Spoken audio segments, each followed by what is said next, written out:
Hey everybody, welcome back. I'm Deez. This is my workshop, and today is going to be the 2-year review of the Precision Matthews PM-25MV benchtop milling machine. I'm going to go through some pros and cons after using 2 years of this thing, my thoughts, and whether I would recommend you purchase a product from Precision Matthews, specifically this mill. I won't get too wordy with this one. We'll get started with it. And I did make a list, that way I don't forget anything. And I'm going to start with the pros for this. Pros is this is a solid machine for its size. It's heavy, which can also be a con, moving the thing around, but it's very stable. It's got, for its size, it's built really well.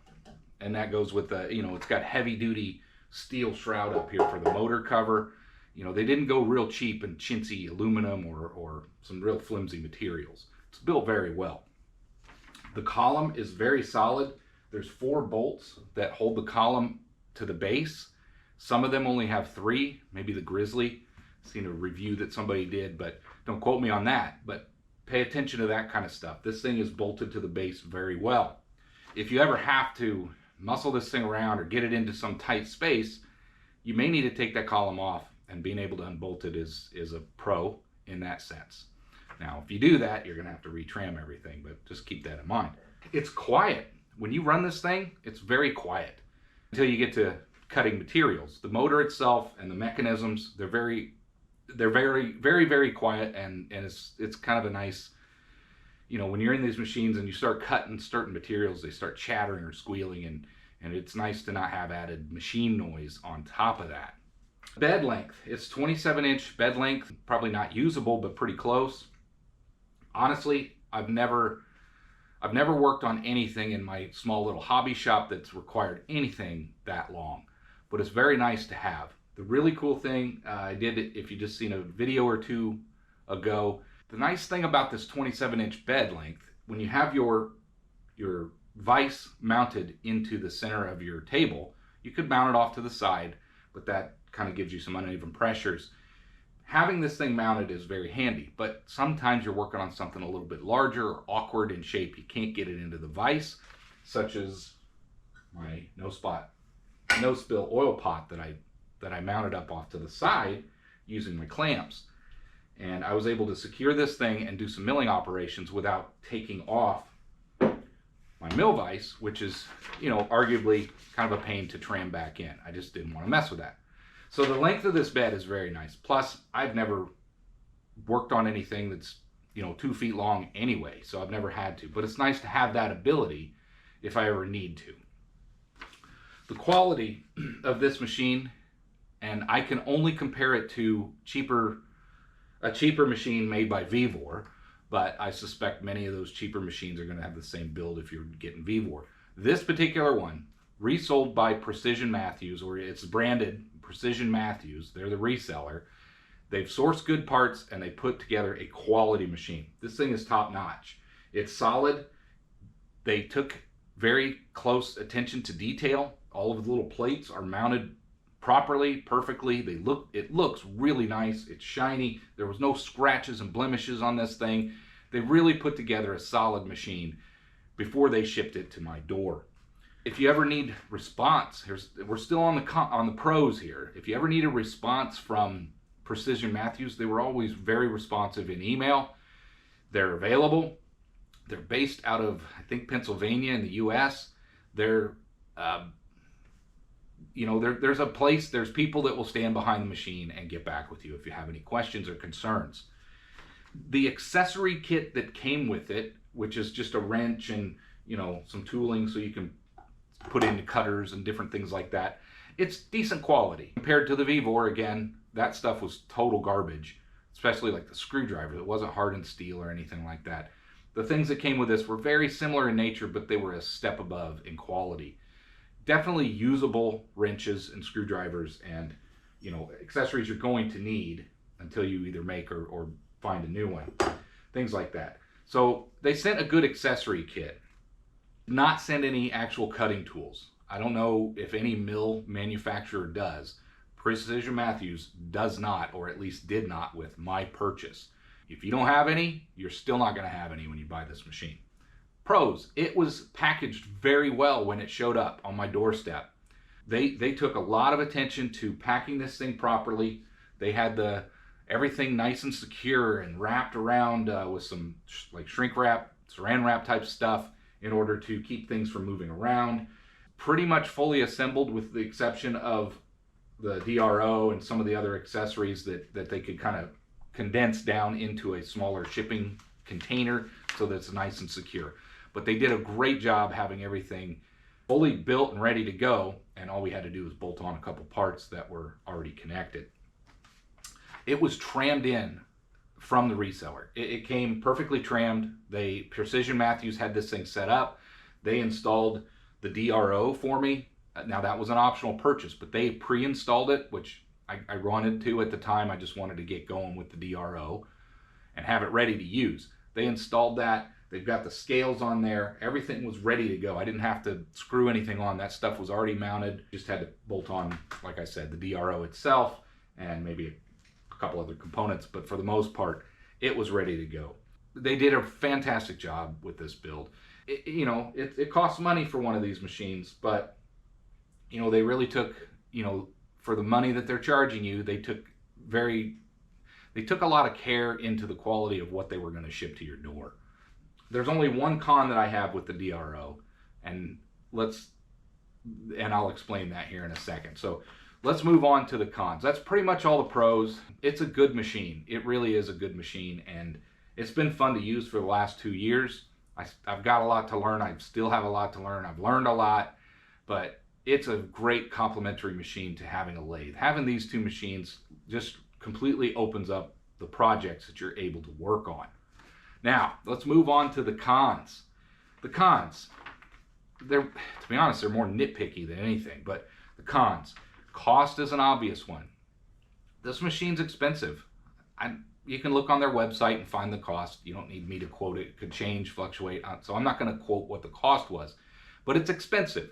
Far more expensive than the lathe was, and I'm sure I could have got a cheaper mill of a different brand name, but maybe mills are more expensive by nature than lathes. I don't know, but regardless, this build, I know their lathes are expensive as well, so Precision Matthews is going to be on the top end of what you're going to purchase here in the United States.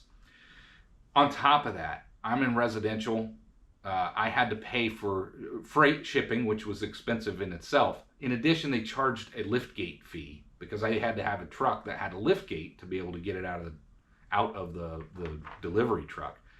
I understand all that, and that adds cost, but that adds cost on top of the expensive machine as it is. So I'm throwing that in as a con. It's really expensive to buy one of these. Here's another con. This was related to the DRO scale issue. The y-axis that goes back and forth towards the column, there's a scale on the back end of this, and it hits the bottom of this accordion cover. There's a metal bracket that holds the bottom of that on. The scale itself sticks out behind about, I don't know, 1.5 inches, and it hits the bracket. So this thing needs to be adjusted up or a little bit. This bracket maybe could come up. I haven't moved it. It's a really solid bracket. I thought I was going to bend it up a little, but underneath there's some cap head screws. That's still not going to help. I do need to tackle that and look at that. But it would have been nice if this thing came out of the box where this scale slid underneath this bracket, because as it stands, I've lost about 1 inch travel towards the column on the y-axis. That's a con, in my opinion. For the amount of money I spent on this thing, that should have been done right. The z-axis itself, this big wheel up here, when you're cranking up or down, it'll start moving the column, the headstock down a little bit, but then there seems to be a spot where it will drop. Now that's probably backlash, could be a gearing issue in there. It doesn't seem like it should do it the way that it does it. It's not just backlash when you first start cranking. That's your backlash. But when you start bringing it down, it'll kind of drop a little. So I don't know if there could be some gearing improvement in there. Overall, it's not been an issue. Once you get to where you need to go anyway, it's all the backlash and all that is out of it, and you can use your DRO. On the pro side, but it's also a con. It's heavy. You need to have an engine hoist, you need to have a shop crane, you need to have a buddy, somebody to help you move this thing around. If you don't, you're going to have to disassemble it, take the headstock off at the very least, just to get this thing up on a bench. It's heavy. The lathes are manageable. They're heavy, but not like the mill. This sucker is heavy. You're going to need a buddy.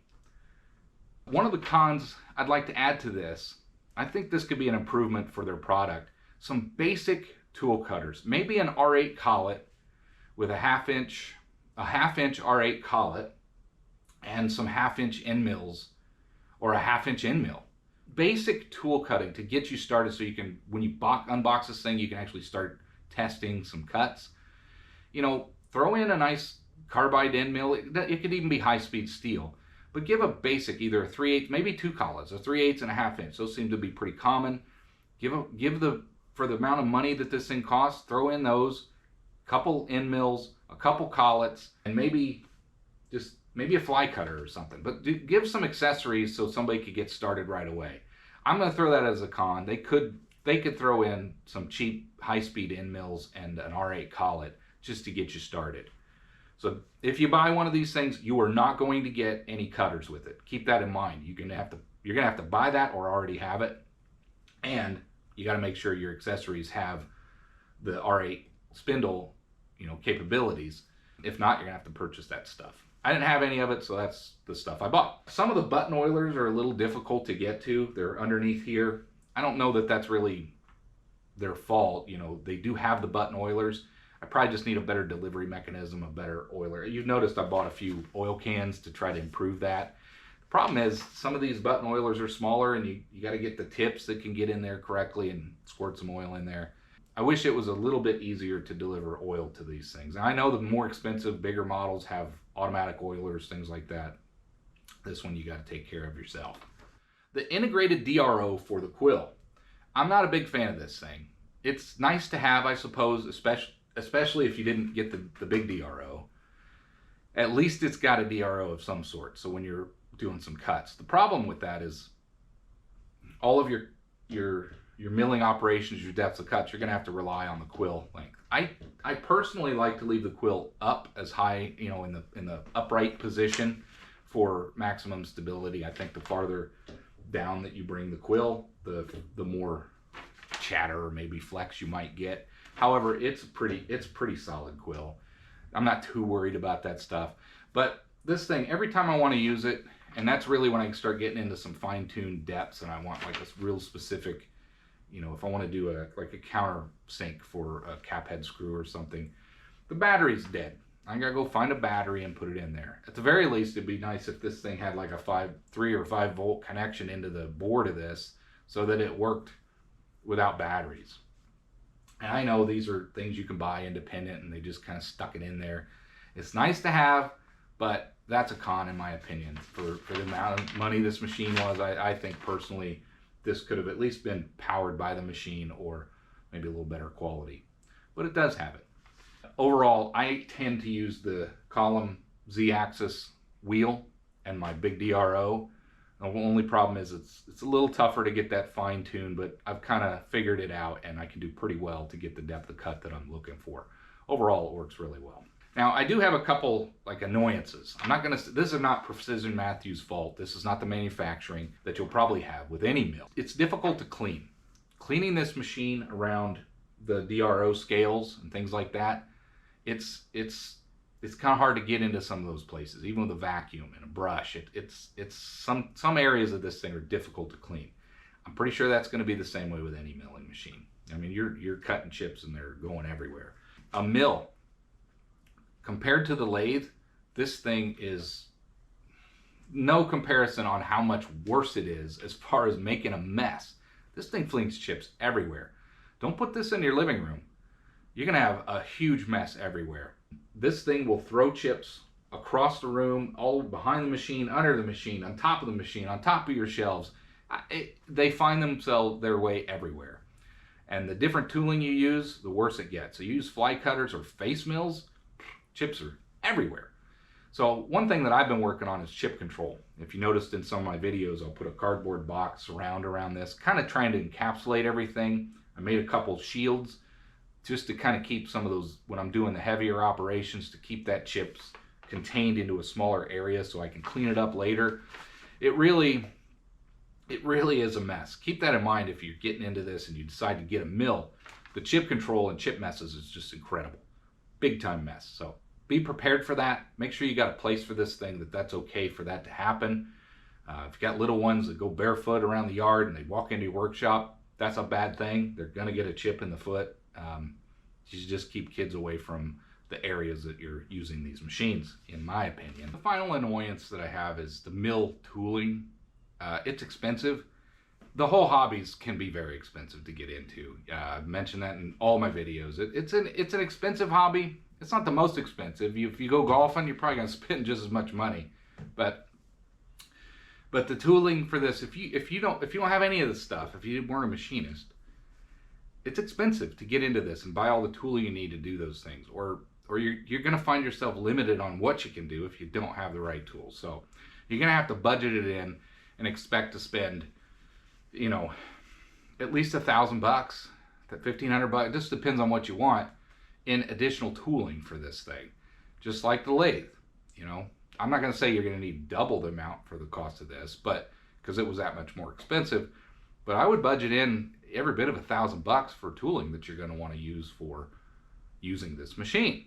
It'll just make it that much more fun to use because you'll be able to work on all kinds of different projects. I just wanted to get through this pretty quickly. I hope that was comprehensive enough for you. In the end, would I buy a Precision Matthews benchtop milling machine, specifically the PM-25MV? Yeah, this is a great machine. It has been for me. I love using it, and I'm really glad to have it to complement the lathe. All in all, I would recommend Precision Matthews. I would even recommend their lathes, not even ever using or having one. I can't compare one, but based off the quality of this one, I would certainly put them at the top of my list for a future purchase if I wanted a lathe. Well, everybody, I know that wasn't any machining in this video, but I hope you enjoyed the 2-year review of this PM-25MV Precision Matthews milling machine. I've enjoyed using it, and I hope this helps you make a decision in any future purchase you might make. Thanks for watching, everybody. I hope to see you on the next one. If you haven't subscribed, please do. It really helps out the channel.